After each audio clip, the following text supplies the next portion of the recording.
Pandian store சீரியலில் இனி என்ன நடக்க போகுது அப்படிங்கிறதான் பார்க்க போகிறோம். கோமதியும் ராஜும் கோயிலுக்கு போகிறாங்க. அங்கே போகும்போது ராஜிகிட்ட சொல்கிறாங்க கோமதி, இந்த மாதிரி நீ நில்லுமா, நான் வெளிப்பிரகாரத்தை சுற்றிட்டு வரேன் அப்படிங்கிறாங்க. அத்தை, முதல்ல வெளிப்பிரகாரத்தை சுற்றக்கூடாது அப்படிங்கிறாங்க. இல்லை எனக்கு தெரியும், நான் எவ்வளோ வருஷமாக வெளிப்பிரகாரத்தை சுற்றிக்கிட்டு இருக்கேன், வெளிப்பிரகாரத்தை சுற்றிட்டு தான் உள்ளே போய் சாமி கும்பிடணும் அப்படிங்கிறாங்க. அத்தை, உள்ளே போய் தான் கும்பிடணும் அப்படிங்கிறாங்க. என்னோட நீ வயசுக்கு மூத்தவளா, உனக்கு எல்லாம் தெரியுமா அப்படின்ட்டு இருக்காங்க. அத்தை, எங்கள் அப்பா தான் சொல்லி தந்திருக்காங்க, முதல்ல உள்ளே வழிபாடு பண்ணணும், அப்புறம் தான் வெளியே சுற்றி கும்பிடணும்னு சொல்லியிருக்காங்க அப்படிங்கிறாங்க. அப்படியா, அண்ணனா சொல்லிச்சு, அண்ணன் சொன்னால் சரியாக தான் இருக்கும் அப்படிங்கிறாங்க. உடனே ராஜி சிரிக்கிறாங்க. சிரிச்சிட்டு, எங்கள் அப்பா சொன்னால் கரெக்டாக இருக்குன்னு சொல்கிறீங்களே அப்படிங்கிறாங்க. ஆமாம், எங்கள் அண்ணன் கரெக்டாக தான் எது சொல்லுவாலும் சொல்லுவார், சரி வா உள்ளே போய் நம்ம வழிபடுவோம் அப்படின்னு சொல்லிட்டு போகிறாங்க. அங்கே போகும்போது ராஜி ரொம்பவே ஷாக்காகி நிற்கிறாங்க. ஏன் ராஜி ரொம்ப ஷாக்காகி நிற்கிறா அப்படின்னு சொல்லிட்டு முகத்தை பார்க்குறாங்க. அங்கே சக்திவேலும் முத்துவேலும் சாமி கும்பிட்டுருக்காங்க. பூசாரி அங்கே பூஜை பண்ணிகிட்ருக்காரு. இப்படியா இருக்குது. இந்த சூழ்நிலையில் ராஜி பயந்ததை பார்த்தோன்னே கோமதி கொஞ்சம் தெம்பு ஏற்றணும் அப்படிங்கிறதுனால, சரி வா வா வா நம்ம சாமி கும்பிடுவோம் அப்படிங்கிறாங்க. அத்தை, அங்கே அப்பாவும் சித்தப்பாவும் இருக்காங்க, அங்கே போனால் சரியாக வருமா அப்படிங்கிறாங்க. இது பொது கோயில் தானே, யாராலும் போகலாம் வா அப்படின்னு சொல்லிட்டு நேராக போகிறாங்க. இவங்க போய் ஏத்தாப்புல நிற்கும்போது அவங்க கண்ணை மூடிட்டு முத்துவேலும் சக்திவேலும் சாமி கும்பிட்டுட்ருக்காங்க. பூசாரி அர்ச்சனை பண்ணிகிட்ருக்காரு. அர்ச்சனை முடிச்சுட்டு பூசாரி வெளில வராரு. வெளில பார்க்குறாங்க, ராஜி நிற்கிறாங்க ஏத்தாப்புல, சக்திவேல் நிற்கிறாங்க, முத்துவேல் நிற்கிறாங்க. இதை பார்த்து ராஜிட்டு சொல்கிறாங்க, என்னம்மா அந்த சைடு நிற்கிற, உங்கள் அப்பாட்ட நில்லு அப்படிங்கிறாங்க. 2 பேருமே கண் முழிச்சு பார்க்குறாங்க. முத்துவேலுக்கு பார்த்தோன்னா ரொம்பவே ஷாக் ஆகிறாரு. ராஜு நிற்கால அப்படின்னு சொல்லிட்டு சக்திவேலுக்கு பயங்கர கடுப்பாகுது.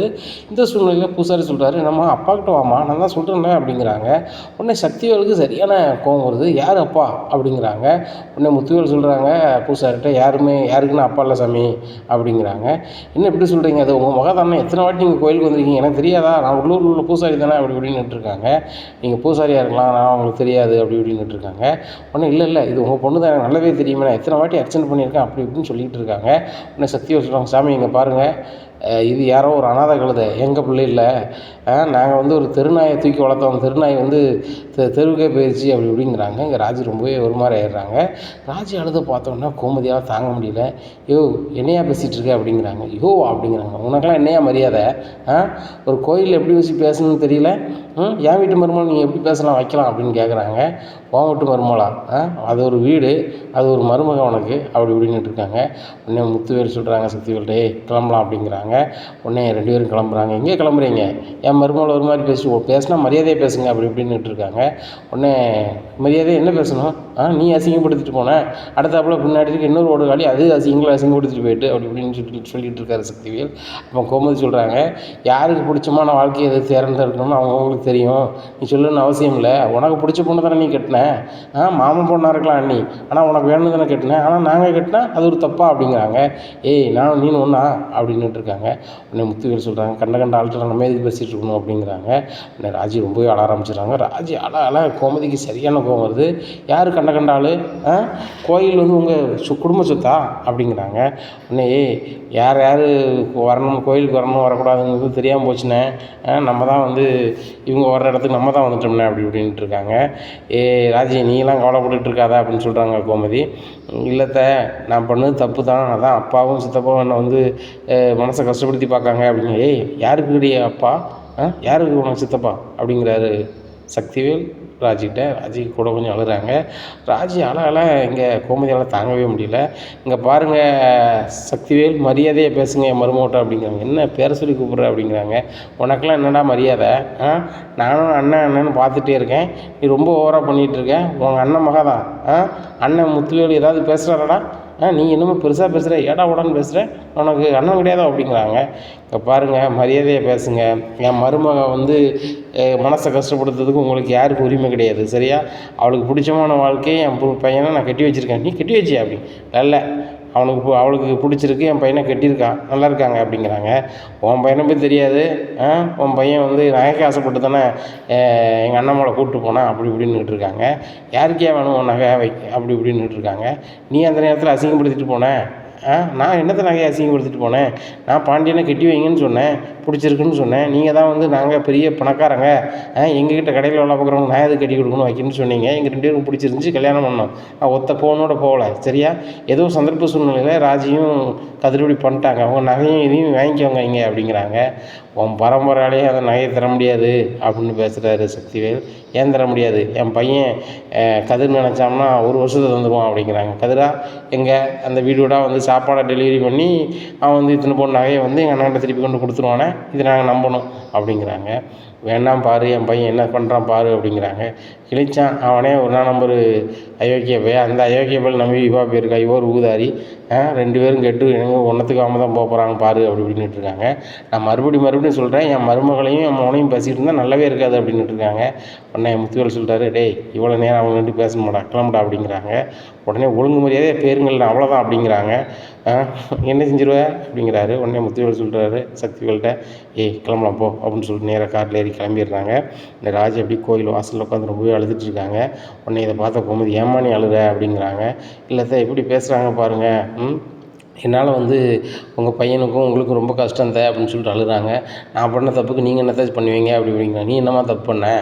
நீ வந்து ஒரு பையனை வந்து விரும்பியிருக்க. அவன் உன்னை விரும்பாமல் உன் பணத்துக்கும் உன்னோட நகைக்கும் ஆசைப்பட்டு, பதவிக்கும் ஆசைப்பட்டு அவன் வந்து இது பண்ணியிருக்கான். அதை நல்ல நேரத்தில் வந்து கடவுள் வந்து உனக்கு தெரியப்படுத்தியிருக்காரு, எனக்கு தெரியப்படுத்தியிருக்காரு. நல்ல வேலை என் பையனுக்கு நீ கட்டிட்ட. இப்போ உங்கள் 2 பேருக்கு விருப்பம் இல்லாமல் நீங்கள் கல்யாணம் முடிச்சுட்டா கூட நீங்கள் 2 பேரும் இப்போ இணைஞ்சு வாழுது மாதிரி ஒரு மாதிரி நல்லா போகுது. இதை பார்க்கும்போது எனக்கு ரொம்ப சந்தோஷமாக இருக்குது. அதை வந்து கடவுளுக்கு நன்றி சொல்லணும் அப்படிங்கிறதுக்காக தான் நான் வந்து கோயிலுக்கு வந்தேன். இந்த சூழ்நிலையில் உங்கள் அப்பனும் உங்கள் சித்தப்பனும் வருவாங்க எனக்கு தெரியாது. அதுபோக இப்படி பேசுவா இப்போவும் எனக்கு தெரியாது அப்படி இப்படின்னுட்டு இருக்காங்க. அதான் சொன்னேன், அப்பாவும் சித்தப்பாவும் இருக்காங்க, போக வேண்டான்னு சொன்னேன் அப்படிங்கிறாங்க. நான் என்ன நினச்சேன், கோயில் தானடி, அப்படியாவது உன்னை எத்தால பார்த்தாலாவது உங்கள் 2 பேருக்கும் அப்படி ஒரு பாசம் வந்து பொங்கி எம்மான்னு கூப்பிட்ருவாங்கன்னு தான் பார்த்தேன். நான் தான் இவ்வளோ காலமாக குடும்பத்தை பிரிஞ்சிருக்கேன், நீனாவது சேர்ந்துருவேன் நல்லா இருப்பேன்னு பார்த்தேன். ஏற்ற வீட்டிலே இருந்துக்கிட்டு அவங்கள்ட்ட பேச முடியாமல் இருக்குது ரொம்ப நரக வேதனைடி. வெளியூரில் எங்கேயாவது கல்யாணம் முடிச்சுட்டு இருக்கோம், என்னைக்காவது பார்க்கானா தெரியாது. தினம் முகத்தை பார்ப்போம், ஆனால் பேச மாட்டாங்க. 3ஆவது மனுஷர் மாதிரி நடத்துவாங்க. அப்படிங்கும்போது ரொம்ப கஷ்டமாக இருக்கும். அந்த கஷ்டத்தையே மருமகளுக்கு கொடுக்கக்கூடாதுன்னு சொல்லி தான் நான் இப்படிலாம் பேசினேன். எங்கள் அண்ணன்மார்கிட்ட நான் இது வரைக்கும் இப்படி பேசினதே கிடையாது இவ்வளோ காலம். ஏன்னா எவ்வளவோ எங்கள் வீட்டில் சண்டை வரும் போகும், அப்போ கூட நான் வந்துட்டு சண்டையில் கூட வைக்கக்கூடாதுன்னு நினைப்பேன். இப்படி நான் மரியாதை குறைவாக பேசுனதும் இல்லை எங்கள் அண்ணன் மாதிரியும். ஆனால் வந்து என் மருமக ஒன்று பேசும்போது நீ அழும்போது என்னால் தாங்க முடியல அப்படிங்கிறாங்க. அத்தை நான் பார்த்துட்டு இருந்தேன், நீங்கள் என்னதான் இருந்தாலும் எங்கள் அப்பா மேலேயும் எங்கள் சித்தப்பா மேலேயும் நீங்கள் பாசம் வச்சுருக்கதையும் செய்தீங்க, ஆனால் இல்லைங்களே. ஆனால் என்னால் உங்களால் தாங்க முடியலத்த அப்படிங்கிறாங்க. ஆமாம், நீ என் மருமக, என் பையனை கட்டியிருக்கோம், நீ நான் சும்மா விட முடியுமா அப்படிங்கிறாங்க. அத்தை நீங்கள் தானே தான் கட்டி வச்சிங்க அப்படிங்கிறாங்க. நான் இதை மாதிரி வீட்டில் வந்து சொல்லிக்கிட்டு உங்கள் மாமா என்ன வச்சு பார்க்க மாட்டார் அப்படிங்கிறாங்க. சரித்த போவோம் அப்படின்னு சொல்லிட்டு கண்ணீர் துடைச்சிட்டு போகிறாங்க. உடனே கண்ணீர் துடைச்சிட்டு போகிறாங்க. இந்த சூழ்நிலையில் தங்கமேல் நடந்து போகிறாங்க. ராஜி கண்ணீராக இருக்குது. என்ன ராஜி அழுதுட்டு வந்த மாதிரி இருக்குது, என்னாச்சு அப்படிங்கிறாங்க. உடனே கோமதி முந்துறாங்க. ஒன்றும் இல்லையா அப்படிங்கிறாங்க. அத்தை ஒன்றும் இல்லாமையா ராஜி அழுதுட்டு போகிறா, வேறு எதுவும் பிரச்சனையா அப்படிங்கிறாங்க. உடனே அவளுக்கு என்ன பிரச்சனை வரப்போகுது அப்படிங்கிறாங்க. இல்லை கோயிலில் வந்து அழுதுட்டு வரான்னா கண்டிப்பாக மனசில் ஏதாவது பிரச்சனை தானே அழுதுட்டு வருவாங்க, இல்லைன்னா யார்த்த அழுவாங்க, எனக்கும் தெரியாத அப்படி இப்படின்னுங்கிறாங்க. தங்கமேல் நீ சாப்பாடு கொடுத்துட்டியா, சரவணனை பார்த்துட்டு வந்துட்டியா? ஆமாம் அப்படிங்கிறாங்க. சரி அப்படிங்கிறாங்க. ஆமாம் வீட்டில் வேலை நான் கிளம்புறேன் அப்படிங்கிறாங்க. சரி கிளம்பு அப்படிங்கிறாங்க. இங்கே ராஜியும் கோமதியும் நடந்து போயிட்டு இருக்கும்போது பாஞ்சு போகிறாங்க தங்கமேல்.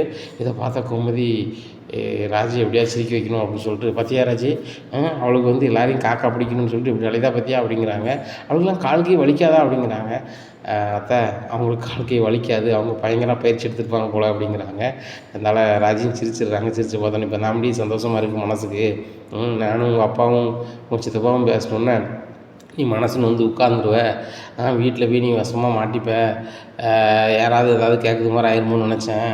நம்மளை வச்சு மறுபடியும் ஏதாவது பிரச்சனை வந்துடக்கூடாதுன்னு தான் நான் வந்து பயந்தேன். ஆனால் பரவாயில்லடி, நீ கொஞ்சம் நேரத்தில் மாற்றிடி. அது ஒரு கெட்டதில் நல்லது பார்த்தியா, அந்த தங்கமேல் வந்தால் அவள் என்னத்தையே சொல்லிட்டு போனால் நம்ம 2 பேரும் பேசுறதுக்கு இப்போ சிரிப்பாக வந்துருச்சுல அப்படிங்கிறாங்க.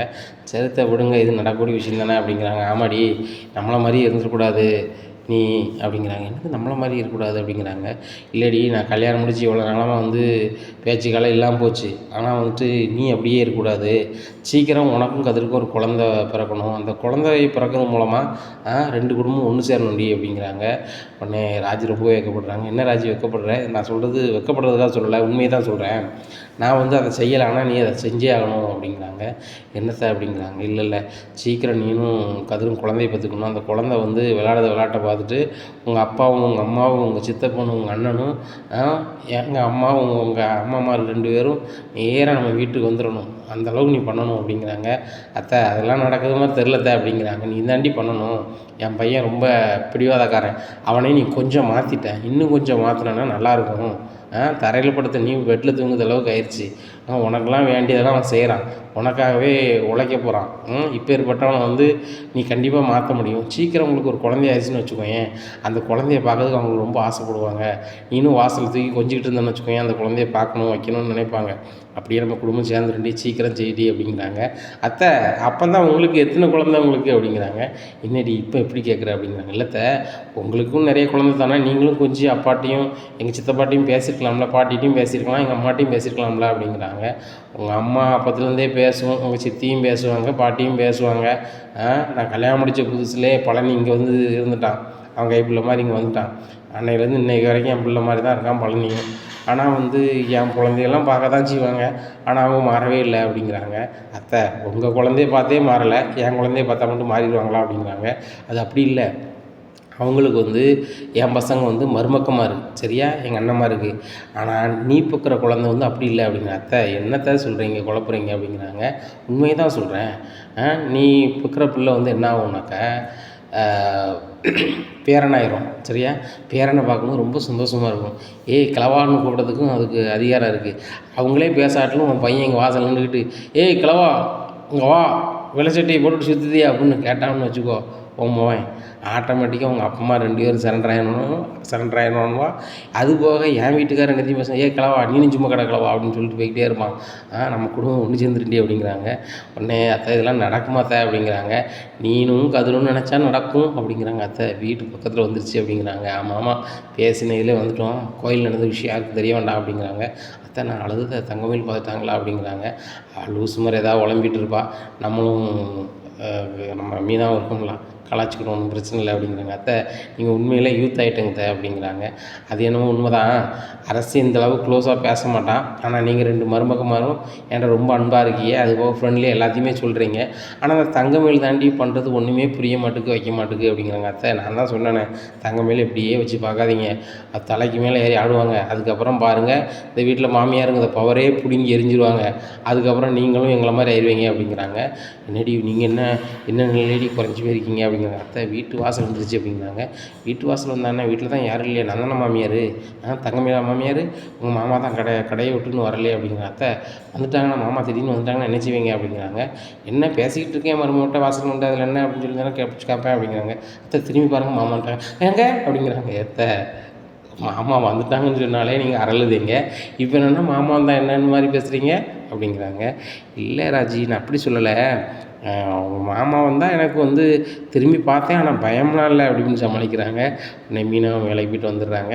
என்ன மாமியார் மருமகளும் நல்லா பேசிகிட்டு இருக்கீங்க அப்படிங்க. அப்போ நீ யார் அப்படிங்கிறாங்க. நானும் மருமக தாத்தா அப்படிங்கிறாங்க. ராஜி எங்கே போய்ட்டு வந்தீங்க அப்படிங்கிறாங்க. கோயிலுக்கு போய்ட்டு வந்தோங்க அப்படிங்கிறாங்க. உடனே திருநீரை பூசிக்கிறாங்க. இன்னும் செந்திலும் முன்னாடி வந்துடுறாரு. வந்தோடனே கோமதி சொல்கிறாங்க, பையங்களாம் பூரா வந்து முந்தானியில் முடிஞ்சு போட்டுருக்காளுங்க அப்படிங்கிறாங்க. அத்தை என்ன சொல்கிறீங்க அப்படிங்கிறாங்க.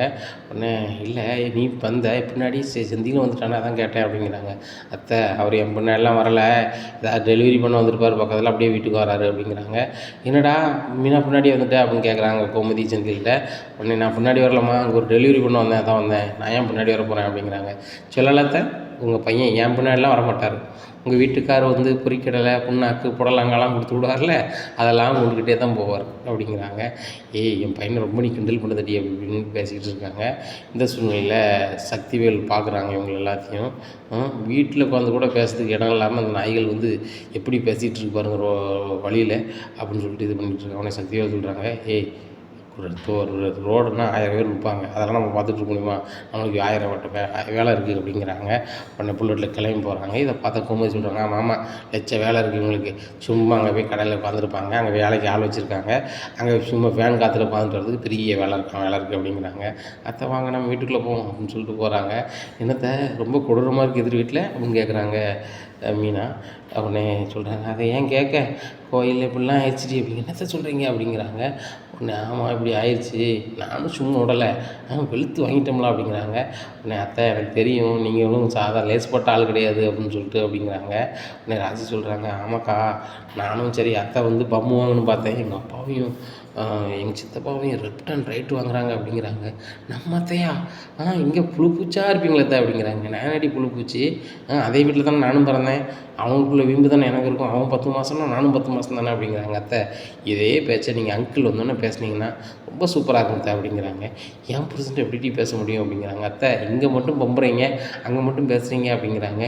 இல்லடி நான் ஒரு நாள் எங்கள் அண்ணனையும் என் அண்ணனை வீட்லேயும் யாரும் எதையுமே பேசுனது கிடையாது, ஆனால் இன்றைக்கி ராஜி அழும்போது என்னால் தாங்கிக்க முடியல அப்படிங்கிறாங்க. அத்தை உங்கள் மருமகாலுதுன்னு உங்களால் தாங்க முடியல, சொந்த ரத்தம் இல்லை அப்படிங்கிறாங்க. நீனிய ரத்தம் தான் அப்படிங்கிறாங்க. அத்தை நான் வேறு வீட்டில் தானே பிறந்தேன் அப்படிங்கிறாங்க. நீ வேறு வீட்டில் பிறந்தாலும் எனக்கு பெத்த பிள்ளை மாதிரி தான் ராஜி, என்ன சொல்லுது அப்படிங்கிறாங்க. ஆமாக்கா நீனும் எனக்கு கூட பிறந்த மாதிரி தான் அப்படிங்கிறாங்க. அத்தை உண்மையிலே எனக்கு வந்து எங்கள் வீட்டை விட்டு வந்தோன்னே ஃபீலிங்கே வரல அப்படின்னு சொன்னால், இப்படி ஒரு அத்தை வந்து எனக்கு அம்மா மாதிரி கிடைக்கிறதுனால தான் நான் அந்த மாதிரி எனக்கு சிந்தனையே வரல அப்படிங்கிறாங்க. எங்கள் அம்மாட்ட கூட நான் இவ்வளோ க்ளோஸாக பேசினது கிடையாது அப்படிங்கிறாங்க.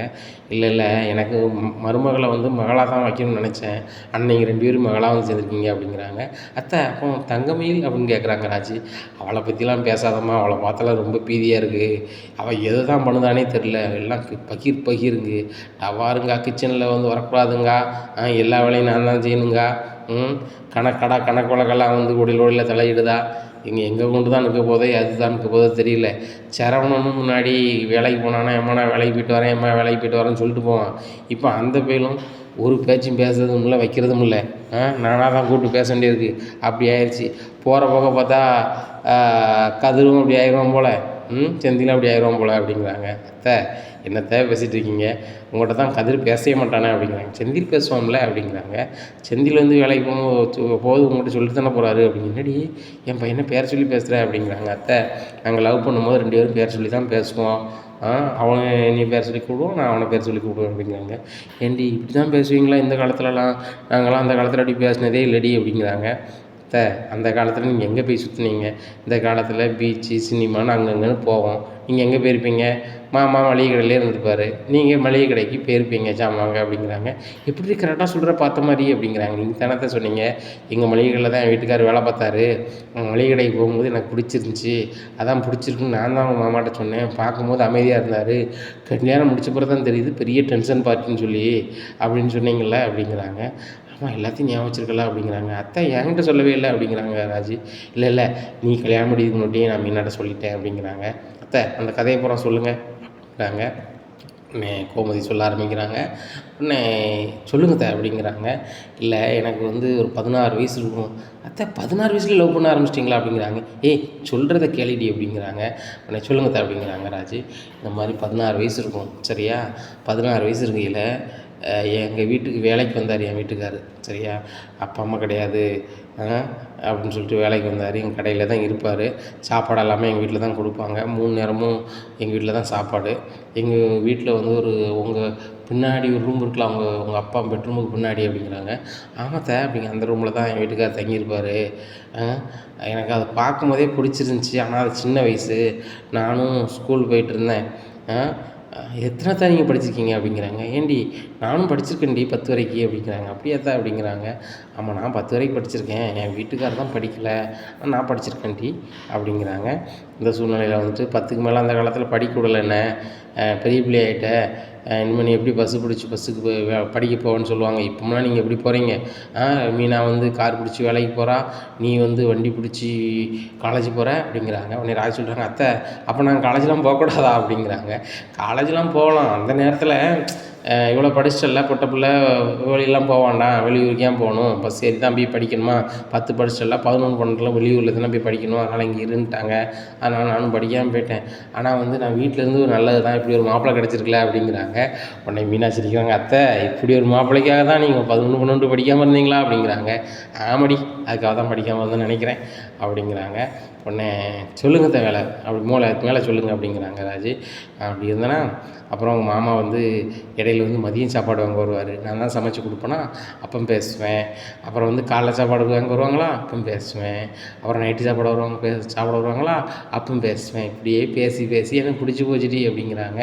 சரி அப்போ காதலை சொன்னது எந்த இடத்துல சொன்னீங்க அப்படின்னு கேட்குறாங்க. எங்கே சொன்னேன், எனக்கு வந்து மாப்பிள்ளை பார்த்தாங்க, எனக்கு மாப்பிள்ளை பிடிக்கல, உங்கள் மாமா வந்து பார்க்கும்போது அழகனா தெரிஞ்சிச்சு, எனக்கு அந்த மாப்பிள்ளை வேண்டாம் உங்களை தான் பிடிச்சிருக்குன்னு சொன்னேன். உடனே அவர் வந்து ஏன் இப்படி சொல்கிற, உனக்கு தான் பணக்கார பொண்ணை மாப்பிள்ளை பார்த்துருக்கேன், என்னையை பிடிச்சிருக்குன்னு சொல்கிறியம்மான்னு கேட்டார். எனக்கு இல்லை, எனக்கு பணக்காரனோட பாசக்காரன் தான் வேணும்னு சொன்னேன், அவருக்கும் வேறு வழி சொல்ல தெரியல, அதனால் சரி நாங்கள் தான் வாழ்க்கைன்னு நினச்சி முடிவு பண்ணோம். ஆனால் வந்து எங்கள் அண்ணன்கிட்ட போய் சொன்னேன். யார் எங்கள் அப்பாட்டியா அப்படின்னு கேட்குறாங்க ராஜு. ஆமாம் உங்கள் அப்பான்ட்ட தான் சொன்னேன், உங்கள் அப்பையும் யோசிக்கலான்னு சொன்னான். ஆனால் எங்கள் அண்ணன் ஒருத்தன் சின்னவன் திருவாத்தான் இருக்கானே சக்திவேலு, அவன் சொல்லிட்டான், என்கிட்ட வேலை பார்க்குற வேலைக்காரனை நீ விரும்புவேன், நான் அவனை கட்டி வைக்கணுன்னு. அவன் யாரோ என்ன இதோ, நீ வந்து அவனை கட்டணும் வைக்கணுங்க.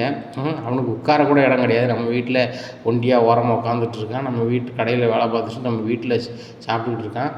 அவன் ஒரு தண்டைச்சோறு நீ ஒரு தண்டைச்சோறு, 2 பேரும் சேர்ந்து எங்களை அசிங்கப்படுத்தலாம்னு நினைக்கல, அது ஒரு காலமும் நடக்காது.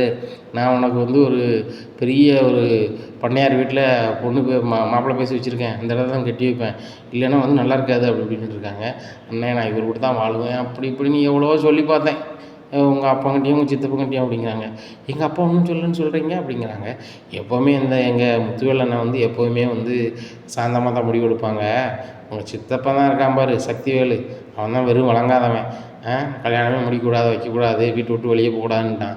வீட்டை விட்டு வெளியே போகக்கூடாதுன்னா நான் கதவை அடைச்சா வைக்காங்க, திறந்தானே இருக்குது, சொன்னால் மட்டும் போதுமா. இவங்க கடைக்கு போனாங்க, உங்கள் மாமா வந்து கடைக்கு சாப்பாடு வாங்க வந்தார் மதியம் சாப்பாட்டுக்கு. மாமா அப்பா எந்த இதுவுமே முடிவு எடுக்கலையா அத்தை அப்படிங்கிறாங்க. அவர் எங்கே எடுத்தார் முடிவு, நான் தான் எடுத்தேன், எனக்கு வேணும் இல்லைன்னா நல்லாவே இருக்காதுன்னு சொல்லி கண்ணீரை விட்டேன். அவர் நம்பிட்டார். நம்பணுன்னா மதியம் சாப்பாடு வாங்க வந்தாரா, மதியம் சாப்பாடோடு போயிட்டோம் அப்படிங்கிறாங்க. அத்தை மதியம் சாப்பாடை கூட கடையில் கொண்டு கொடுக்கலையா அவங்க வீட்டுக்காரு அப்படிங்கிறாங்க. அந்த சாப்பாட்டோட போயிட்டுண்டி எங்களுக்கும் சாப்பாடு வேணும்லாடி அப்படிங்கிறாங்க. அத்தை லவ் பண்ணி மேரேஜ் பண்ண போனவங்க வந்து யாருமே இப்படி வீட்டு சாப்பாடோடு போனதில்லை அத்தை அப்படிங்கிறாங்க. மீனா உடனே சொல்கிறாங்க, ஏன் இப்படி போகக்கூடாதா, எங்களுக்கும் வயிறு பசிக்கும்ல, அப்போ இப்படி ஹோட்டல்லாம் நிறைய கிடையாதுடி அப்படிங்கிறாங்க. அத்தை ஹோட்டல்லாம் முன்னாடி இருந்திருக்க தான் செய்யுது அப்படிங்கிறாங்க.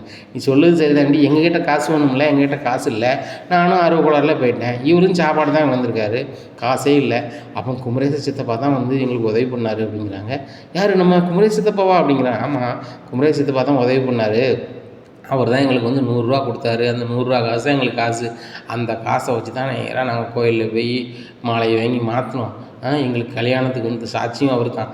அவர் கல்யாணம் முடிச்சு போகிறது அதுக்கப்புறம் எங்கள் வீட்டுக்கு தெரிஞ்சுமுன்னா அப்போம்லாம் இப்படி கிடையாது, போலீஸ் ஸ்டேஷனுக்கெலாம் போகலாம் வைக்கலை, ஏன்னா பஞ்சாயத்தாருன்னு சொல்லி கூடுனாங்க, இந்த மாதிரி மவுண்டை கட்டி இந்த மாதிரி வைக்கணும்னாங்க. விசாரிக்கும் போது பஞ்சாயத்தார் கேட்கும்போது சொன்னேன், இந்த மாதிரி என் புருஷனை தான் எனக்கு பிடிச்சிருக்கு, அவர் கூட தான் போகிறேன் வைக்கமுன்னாங்க. நான் சொன்னோன்னே அவங்க சரிம்மான்ட்டாங்க. ஆனால் உங்கள் சித்தப்பா இருக்கானே ராஜி, ஒரு சக்திவேலு வானத்துக்கும் பூமிக்கும் குதிச்சான். எங்கள் அண்ணன் ஒரே வார்த்தை சொல்லி முடிச்சிட்டான், நம்மளை வேண்டான்னு போகிறவா நம்மளுக்கு வேண்டாண்டா விடுறா அப்படின்னா. ஆனால் ஒன்றுமே பிரச்சனை இல்லை, ஆனால் சக்திவேலு நான் உடனே என்ன பண்ணுறான் பாருடா அப்படின்னாங்க. அப்போ தான் அவங்க மாமாவுக்கு சரியான வீம்பு வந்துச்சு. அதான் டர்னிங் பாயிண்ட் அப்படிங்கிறாங்க. என்னத்த டர்னிங் பாயிண்ட் அப்படின்னு சொல்லி மீனா கேட்குறாங்க. என்ன டர்னிங் பாயிண்டா, என் வீட்டுக்கார் அவ்வளோ நாளும் வந்து தான் வந்து பெரிய ஆளாகணும்னு நினச்சதே இல்லை, ஆனால் அவங்க பேசும்போது ரொம்ப மனசில் நொந்துட்டார், நீ ஒரு வேலைக்காரன் அப்படி இப்படின்னு சொன்னோன்னே நான் ஒரு வேலைக்காரன் தான், அதுக்கான எனக்கு ஒரு சுயமரியாதை கிடையாது அப்படின்னு மாமா கேட்டார்.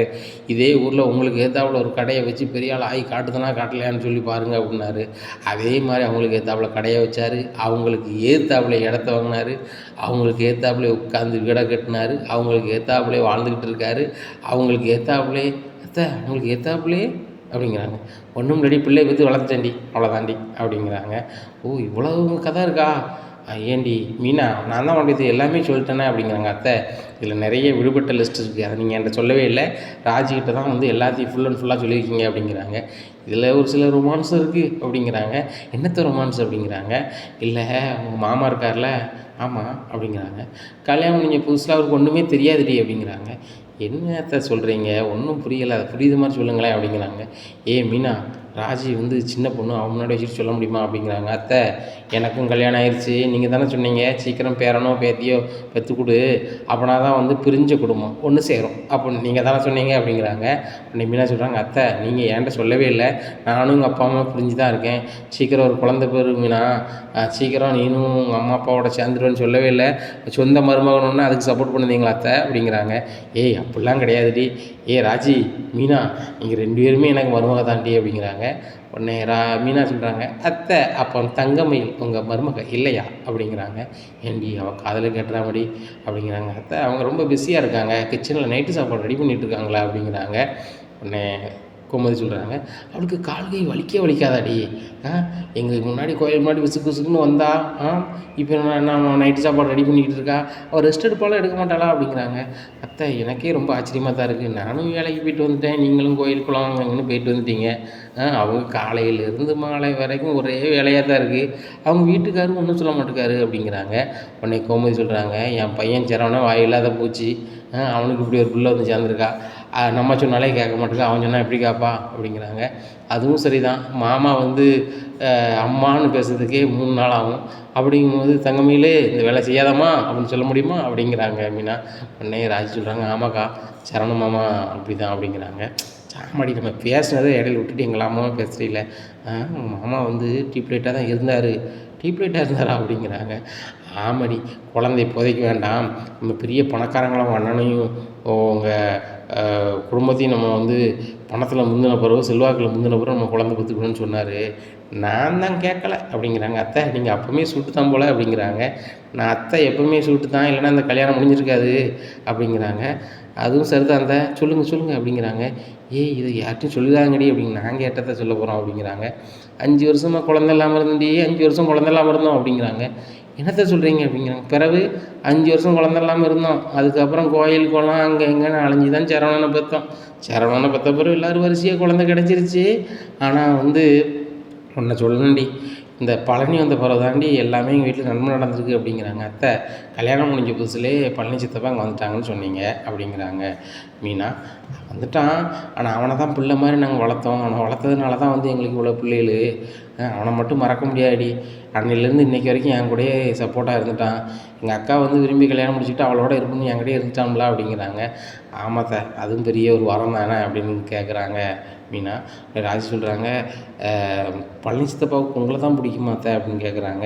அவன் சின்ன பிள்ளையிலேருந்தே அக்கா அக்கான்னு என் மேலே ரொம்ப உசுராக இருப்பான், நான் கல்யாணம் முடிச்சு வந்தோடனே எனக்கு வந்து எங்கள் அக்கா தான் முக்கியம்னு என் கூடயே வந்துட்டான்ல என் தம்பி, இப்போ கூட பாரு என் மாமா என்னத்தை பேசினாலும் ஏசினாலும் எனக்காக வீட்டு விட்டு போகவே மாட்டான், அதே மாதிரி நான் ரொம்ப மனசு கஷ்டப்பட்டனாலும் அவன் ரொம்ப தாங்கவே மாட்டான், என் பிள்ளைகளை விட அவன் ரொம்ப எனக்கு வசதி தான் அப்படிங்கிறாங்க. அத்தை எங்கள் பையங்கம்மா எங்கள் வீட்டுக்காரரும் உங்கள் மேலே பாசமாக தான் இருக்காங்க அப்படிங்கிறாங்க. எங்கே பாசமாக இருக்கான், அந்த கதிரி என்கிட்ட பேசவே மாட்டேங்கான் அப்படிங்கிறாங்க. உடனே மீனா சொல்கிறாங்க, அத்தை எப்படி உங்கள் கூட பேசுவான், அவனுக்கு பிடிக்காத ஒரு கல்யாணத்தை பண்ணி வச்சிங்க அப்படிங்கிறாங்க. உடனே ராஜி ரொம்ப சோகமாக இருக்காங்க. ராஜி நீ சோகமாக இருக்கணுங்கிறத சொல்லலை அப்படிங்கிறாங்க. இல்லைக்கா அது உண்மை தானே, என்னால் தானே அவங்க 2 பேரும் பேச மாட்டேங்காங்க, அதாங்க எனக்கு வருத்தம் அப்படிங்கிறாங்க. உன்னால் ஒரு குடும்பமே பேச மாட்டேங்குது, அதை நீ வருத்தப்படலை, அத்தையும் உங்கள் கணவரும் பேசலன்னு உங்களுக்கு ரொம்ப வருத்தமாக இருக்கும் அப்படிங்கிறாங்க. ஆமாக்கா எனக்கு வருத்தமாக தானக்கா இருக்கும் அப்படிங்கிறாங்க. சரிதான் காதல் ரொம்ப இதாக தான் பண்ணுது, அவன் என்னென்னா உனக்கு சுடிதார் வாங்கி தர்றதும், நீ என்னென்னா அவனை சொன்னால் வைக்கப்படுறதும், அவங்க அம்மாவும் அவங்க பையனும் பேசணுன்னா வருத்தப்படுறதும், இந்த மாதிரி தான் நடக்குது அப்படிங்கிறாங்க. அத்தை சரி நான் வந்து ட்ரெஸ்ஸை மாற்றுறேன் அப்படிங்க. என்னமோ நான் உங்களை மறிச்சுன்னு பாட்டின மாதிரி பேசுகிறேன், நீ வந்த கதை கேட்கறதுக்காக நின்ற அப்படிங்கிறாங்க.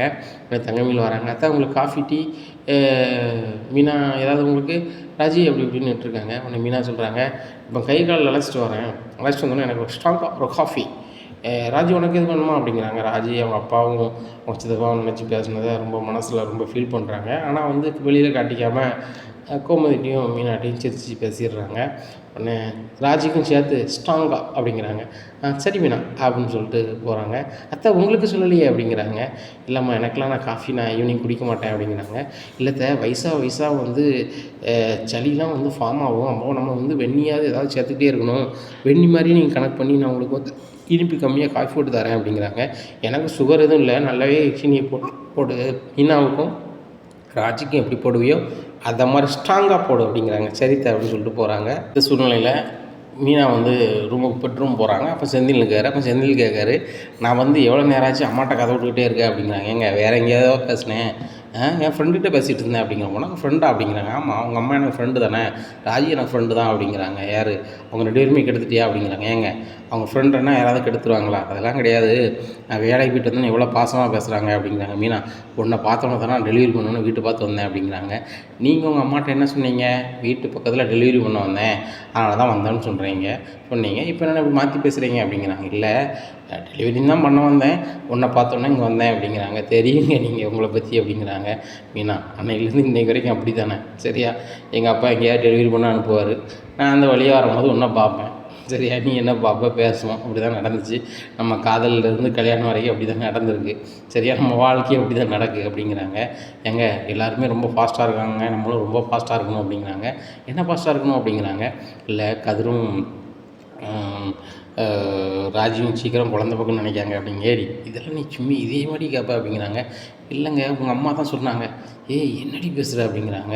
ஆமாம் அவங்க சீக்கிரம் பேரம்பேத்தியை பார்க்கணுமா, அதான் ராஜிட்ட சொன்னாங்க, அதான் என்கிட்டையும் சொன்னாங்க, அதான் கூட சொல்கிறேன் அப்படிங்கிறாங்க. இதை இப்படி தானடி நீ சொல்லணும் அப்படிங்கிறாங்க. ஏங்க நான் சொன்னால் கொஞ்சம் ரொமான்டிக் லுக்கோடு சொல்லலாம்னு பார்த்தேன், ரொமான்ஸ் பண்ண விட மாட்டேறீங்களா அப்படிங்கிறாங்க. ஆமாம் ரொமான்ஸ் பண்ணால் சரியாக வராது, நான் கிளம்புறேன் கடைக்கு அப்படிங்கிறாங்க. இந்த சூழ்நிலையில் பாண்டியன் வீட்டுக்கு வந்துடுறாரு. இங்கே செந்தில் ரூமில் பேசிகிட்டு இருக்காரு. அப்போ காண்டி வந்து கத்துறாரு. கோமதி அப்படிங்கிறாங்க. என்னங்க அப்படிங்கிறாங்க. என்ன நொண்ணுங்க, செந்தியில் வந்து டெலிவரி பண்ண அனுப்புனா இன்னும் கடைக்கு போலையாண்டி, உன் தம்பி ஃபோன் அடிச்சுட்டு கிடக்கான் அப்படி இப்படிங்கிறாங்க. உடனே செந்தில் வீட்டிலலாம் இருக்கான் அப்படின்னு சொல்லிட்டு, எங்க வேலையாக வந்திருப்பான் அப்படிங்கிறாங்க. வேலையாக வந்திருப்பானா அப்படிங்கிறாங்க. ஆமாங்க நான் தான் கூப்பிட்டு விட்டேன் அப்படிங்க. எதுக்கு கூப்பிட்டுட்டேன் அப்படிங்கிறாங்க. இல்லை வீட்டில் வந்து அரிசி பருப்பு இல்லாமல் இருந்துச்சு, அதனால தான் வந்து கொண்டு வர சொன்னேன் அப்படிங்கிறாங்க. எதனாலும் நீ ஏன்டே சொல்லியிருக்கலாமா அப்படிங்கிறாங்க. ஏங்க யார்கிட்ட சொன்னானுங்க, நான் கோயில் போய்ட்டு வந்தேன், அங்கே டெலிவரி பண்ணிகிட்டு இருந்தான், அப்போ பார்க்கும்போது எப்போ வீட்டில் வந்து பருப்பு எல்லாம் இல்லாமல் இருக்குது, கொண்டு வாப்பான்னு கொண்டு வந்து இப்போ தான் கொடுத்துட்டு போகிறான் அப்படிங்கிறாங்க. தங்கமயில் வந்து காஃபி போட்டு கொண்டு கொடுக்குறாங்க. மாமா காஃபி குடிங்க அப்படிங்கிறாங்க. இல்லை இருக்கட்டும்மா அப்படிங்கிறாங்க. இல்லை மாமா குடிங்க அப்படின்னு சொல்லி கொடுக்குறாங்க.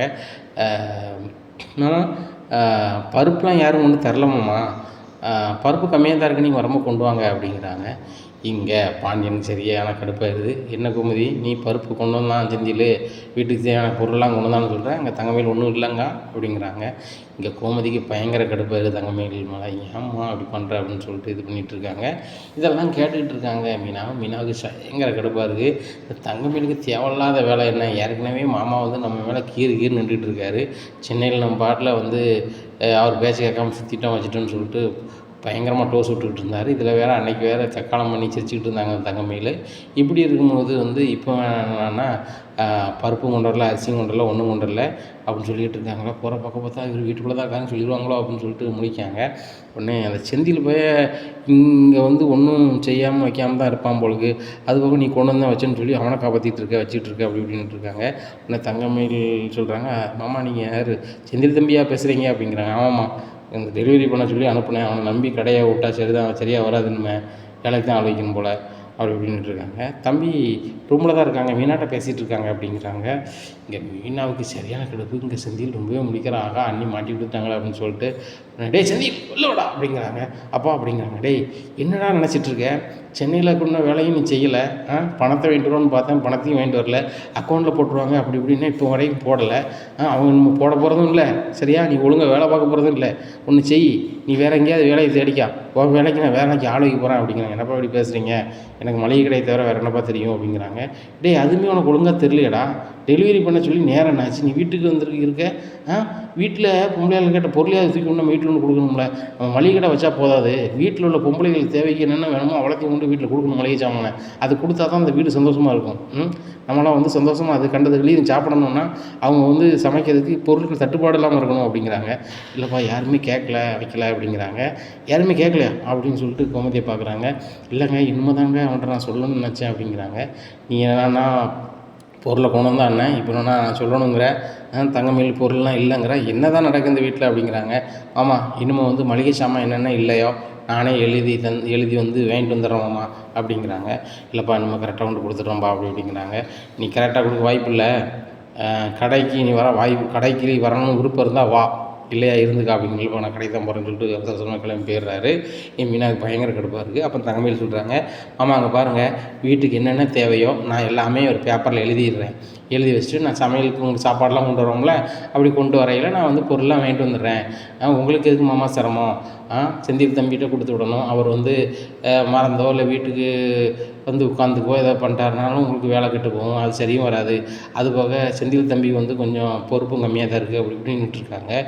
இங்கே மீனாவுக்கு சரியான கோபம். இந்த தங்கமயிலன்னா ரொம்ப ஓவராக ஆடிட்டு இருக்கா. மூத்த மருமகன்னு ஒரு பெரிய இவளா இந்த மீனா பற்றி தெரியாமல் இருக்கா. லெஃப்ட் அண்ட் ரைட்டு ஒரு நாள் வாங்குறேன், அதுக்கப்புறம் தான் இருக்குது. நானே வந்து சென்னைக்கு போய்ட்டு வந்தது போட்டு கொடுத்து நங்குனுக்கடின்னு ஏதாவது மாட்டேன்னு நினச்சேன். ஆனால் வந்து என் வீட்டுக்காரர் சொல்லி என்னை தடுத்துட்டாரு. ஆனால் இன்னும் நான் சும்மாவே இருக்க மாட்டேன், இன்னும் என்ன நடக்க போகுது பாரு அப்படின்னு சொல்லிட்டு மனசு நினச்சிட்டு இருக்காங்க. இந்த சூழ்நிலையில் தங்கமயில்கிட்ட சொல்லுதாங்க, பாண்டியன் எங்கள் மாதிரி தங்கமயில் உன்னை மாதிரி மருமக கிடைக்க நான் ரொம்ப கொடுத்து வச்சுருக்கணுமா. இவ்வளோ பொறுப்பாக இருக்குது அந்த வீட்டில். அந்த செந்தில் பாய் எப்படி இருக்கான் பார்த்தியா. எனக்கு 3 மருமகளில் வந்து நீ தங்கமான மருமகம்மா அப்படி இப்படின்னுட்டு இருக்காங்க. இங்கே ராஜிக்கும் கேட்டது, ராஜிக்கும் மனசு ஒரு மாதிரி ஆகுது. இல்லைம்மா தங்கமான மருமகளா அவங்களுக்கு பிடிச்சமான மருமகளா அப்படிங்கிறாங்க. ஏம்மா 2மே தான் அப்படிங்கிறாங்க. இங்கே கோமதிக்கு அதுக்கு மேலே கடுப்பாகுது. தங்கமயில் இனிமேல் எல்லாமே நீ தான் பார்க்கணுமா, என்ன கடை வரவழ செலவு நீ பார்த்தாலும் சரி தான், என்ன போகிற போக்க பார்த்தா எல்லா பொறுப்பையும் ஓண்ட கொடுத்துட்டு நிம்மதியாக இருக்கலான்னு பார்க்குறேன் அப்படிங்கிறாங்க. அம்மா நீங்கள் ஒன்றும் கவலைப்படாதீங்க, உங்களுக்கு வேலை அதிகமாக இருந்தால் சொல்லுங்கள், நான் சாப்பாடு தர வரமில்ல, அப்படியே நான் கடை வியாபாரத்தையும் பார்த்துட்டு நான் வந்து பொழுது சாய வீட்டுக்கு வந்துடுறேன், அப்புறம் நீங்கள் கடை அடைச்சிட்டு வாங்கம்மா அப்படிங்கிறாங்க. இல்லைம்மா இதே நீ பண்ணதே பெரிய விஷயமா.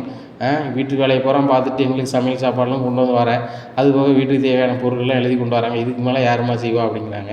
இல்லைம்மா நீங்களும் எனக்கு தகப்பன் மாதிரி தானே, உங்களுக்கும் நாளாக வயசாகுது, நீங்களும் ரெஸ்ட் எடுக்கணும்ல, எனக்கு கொஞ்சம் வயசு தானே மாமா ஆகுதுன்னா உங்களுக்கு வந்து ஹெல்ப்ஃபுல்லாக இருந்தால் ரொம்ப நல்லது தானே அப்படிங்கிறாங்க. இங்கே மீனாவுக்கு சரியான கடுப்பு, ராஜுக்கும் சரியான கடுப்பு, கோமதிக்கு அதை விட பயங்கரமாக மனசுக்குள்ளே எரியுது. இந்த தங்கமயில் வந்து என் புருஷனை ரொம்ப ஐஸ் வச்சுக்கிட்டு இருக்கா அப்படின்னு சொல்லிட்டு பாண்டியன் சொல்கிறாரு, நீ சொல்கிறது எதுவுமே தப்பு கிடையாமல் கரெக்டாக தான் பேசுகிற, ஆனால் உண்மையிலே உங்கள் அப்பா அம்மா வந்து உங்களை ரொம்ப சூப்பராக வளர்த்துருக்காங்கம்மா. இப்போ வேறுபட்ட பொண்ணு கிடைக்க என் பையன் தான் கொடுத்து வச்சுருக்கணும். நான் கூட என் பையனுக்கு வந்து பொண்ணு தட்டிக்கிட்டே போத பொண்ணு கிடைக்க மாட்டேங்க அப்படின்னு சொல்லிட்டு ரொம்ப நாள் ஃபீல் பண்ணியிருக்கேன், இடம் அலைஞ்சிருக்கேன். ஏன்னா என் பையனுக்கு எப்படியாவது கல்யாணம் முடிச்சு வச்சா தான் காலையில் செருப்ப மாட்டோன்னு சொல்லி வைராக்கியமாக அலைஞ்சிருக்கேன். அப்படி இருக்கும்போது அமைஞ்ச பொண்ணு தாம்மா நீ, என் வேண்டுதல் வந்து இப்போ பழிச்சிருக்கு அப்படின்னுட்டு இருக்காரு. இல்லைம்மா அப்படிலாம் ஒன்றும் இல்லை, இந்த மாதிரி ஒரு மாமா கிடைக்கிறதுக்கு, வீட்டுக்கார் கிடைக்கிறதுக்கு, இப்படி ஒரு அத்தை கிடைக்கிறதுக்கு, இப்படி தங்கச்சிகள்லாம் கிடைக்கிறதுக்கு, குழந்த மாதிரிலாம் கிடைக்கிறதுக்கு நான் தான் கொடுத்து வச்சுருக்கணும் அப்படின்னு சொல்லி ஐஸ் வைக்காங்க. இங்கே ராஜி சிரிக்கிறாங்க கோமதியை பார்த்து, அத்தை பாருங்க அப்படின்னு சொல்லிட்டு. கோமதி மண்டையாட்டு தாங்க ராஜை பார்த்து. மீனாவையும் பார்க்குறாங்க, பார்த்தியா எவ்வளோ ஐஸ் வைக்கான்னு சொல்லிட்டு அப்படிங்கிறாங்க. ஆமாத்த அந்த மாமா மட்டும் போட்டோம், இந்த தங்கமயில வச்சு செஞ்சிட வேண்டிதான் அப்படின்னு சொல்லிட்டு மீனா இங்கேருந்து பல்ல கடிக்கிறாங்க. இப்படியா இருக்குது. இந்த சூழ்நிலையில் பாண்டியன் சொல்கிறாரு, ஏம்மா நான் கடை கிளம்புறப்பா அப்படிங்கிறாங்க. சரிம்மாம்மா பார்த்துக்கோங்க அப்படிங்கிறாங்க. சரிம்மா அப்படின்னு சொல்லிட்டு கிளம்புறாங்க. இங்கே கோமதிக்கு பயங்கர மன வருத்தம். கடைக்கு போகிறாரு, திரும்பி என்கிட்ட போயிட்டு வரேன்னு கூட சொல்ல கிடையாது, அவர் பாட்டில் போகிறாரு. அவருக்கு நான் கெட்டின பொண்டாட்டி கிடையாதா, அந்த தங்கமயில சொல்லிட்டு அவர் பாட்டில் போகிறாரு அப்படின்னு சொல்லிட்டு ரொம்ப கோவத்தில் நின்று கையை முறுக்கிட்டு நிற்காங்க. அப்போது ராஜி இங்கே வராங்க. என்னத்தை கையை முறுக்கிட்டு இருக்கீங்க அப்படின்னாங்க. சரியான கடுப்பாக இருக்குது அப்படின்ட்டு இருக்காங்க. மீனா இங்கே வராங்க. என்ன அத்தை அப்படிங்கிறாங்க. எனக்கு கடுப்பாக இருக்குமா அப்படிங்க. எனக்கும் கடுப்பாக தான் இருக்குது அத்தை. இந்த தங்கமயில் ஏன் இப்படி பண்ணிகிட்டு இருக்காங்க? என் வீட்டுக்காரர் வீட்டுக்கு வந்தான்னா வராட்டா அவங்களுக்கு என்ன? இவங்க வந்து ஓவராக தான் பண்ணுறாங்க. இது நார்மலாகவே பண்ணல அத்தை அப்படிங்கிறாங்க. எனக்கும் தெரியுதுமா, அவள் இப்படி பண்ணிகிட்ருக்கா, அவளை என்ன பண்ணலாம் அப்படிங்கிறாங்க. அத்தை நீங்கள் பார்த்துட்டே இருக்காதீங்க, அவளுக்கு ஏதாவது வசமாக ஒரு வைத்தியம் பண்ணுங்க அத்தை, இல்லைன்னா சரியே வராது அப்படிங்கிறாங்க. அப்படியே சொல்கிறேன் அப்படிங்கிறாங்க. ஆமாம் அத்தை, பாருங்கள் நீங்கள் எவ்வளோ மனசு கஷ்டப்படுவீங்கன்னு எனக்கு தெரியும் அத்தை அப்படிங்கிறாங்க. ஆமாடி ரொம்ப மனசு கஷ்டமாக தான் இருக்கும். உங்கள் மாமா எப்போ வெளில போனாலும் கோமதி நான் போயிட்டு வரேன் தானே சொல்லுவார். வீட்டுக்கு வந்தோன்னே கோமதின்னு தானே கூப்பிடுவார். இப்போ தங்கமயில் அப்படின்னு கூப்பிடுத்தாரு. தங்கமயில் நான் போயிட்டு வரேம்மா, உன்ன மாதிரி தங்கமான மருமகளை பார்க்க முடியுமாம்மா அப்படிங்கிறாரு. இப்படிலாம் மை போட்டு வச்சுருக்க பார்த்தியாடி அப்படிங்கிறாங்க. உடனே ஆமாத்தா இப்படி தான் இருக்குது போயிட்டுருக்கு இந்த வீட்டு நிலவரம் ரொம்ப ஒரு மாதிரி போயிட்டுருக்கு அப்படி இப்படின்ட்டு இருக்காங்க. இந்த சூழ்நிலையில் தங்கமயில் ஓடிடுறாங்க. அத்தை அத்தை உங்களுக்குலாம் காப்பி தர மறந்துட்டேன் அப்படின்னு சொல்லிட்டு காப்பியை கொண்டு கொடுக்காங்க. ராஜி நீனும் காப்பி கட்டலை, மீனா நீனும் காப்பி கட்டலை அப்படின்னு கொடுக்குறாங்க. கொடுத்த உடனே மீனா கேட்குறாங்க, ஏன் தங்கமயில் உங்கள் விஷயத்தில் மட்டும் நீங்கள் தலையிடுங்க, ஏன் அடுத்தவங்க விஷயத்தில் தலையிடுறீங்க அப்படிங்கிறாங்க. ஏன் மீனா இந்த காஃபி தானே போட சொன்னீங்க போட்டேன் அப்படிங்கிறாங்க. ஒன்றும் தெரியாமல் நடிக்காதீங்க, என் வீட்டுக்காரர் எதுக்கு மாமாட்ட மாட்டி விட்டீங்க அப்படிங்கிறாங்க. நான் தம்பி எங்கே மாட்டி விட்டேன் மீனா, நான் மாட்டி விடலை, எனக்கு பொய் பேச தெரியாது மீனா, எங்கள் அப்பா அப்படி தான் சொல்லி வளர்த்துருக்காங்க, எதனாலும் உள்ளதை பேசிடுவேன் அப்படிங்கிறாங்க. எதையும் உள்ளது பேசிட்டு போங்க, மாமா கேட்காம ஏன் சொல்கிறீங்க அப்படிங்கிறாங்க.